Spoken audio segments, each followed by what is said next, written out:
সবাইকে আসসালামু আলাইকুম। কলকাতাতে কেজি দরে কাঁঠাল নিয়েছিলাম আমরা।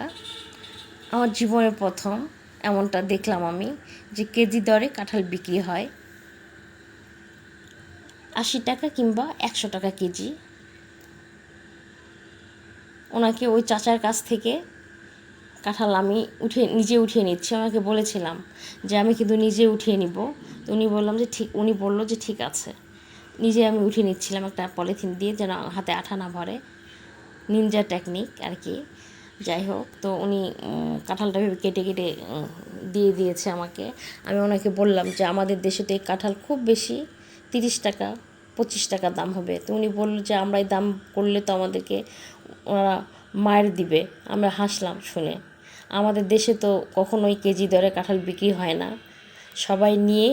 সবাইকে নিয়ে পাড়া প্রতিবেশী নিয়ে সবাই খেয়ে ফেলে, সবাইকে দিয়ে। আমরা তো নিয়ে আসছিলাম কাঁঠালটা, নিয়ে এসে মুড়িও ছিল বাসায়। মুড়ি দিয়ে মাকে খাওয়াই দিচ্ছিলাম। আমি বললাম যে তোমার হাত মাখানোর দরকার নেই, আমি তোমাকে খাওয়াই দিচ্ছি।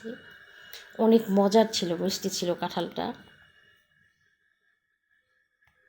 আমার ভিডিওটা ভালো লেগে থাকলে ভালোবেসে একটা লাইক দিবেন, সাবস্ক্রাইব করে পাশে থাকবেন, শেয়ার করবেন। মাকে উঠে উঠে খাওয়াই দিচ্ছিলাম আমি। অনেক মজার ছিল। আমিও খেয়ে নিয়েছি, আমার ভাই, আমরা 3জন মিলেই খেয়েছি কাঁঠালটা। সবাই ভালো থাকবেন, সুস্থ থাকবেন। আল্লাহ হাফেজ।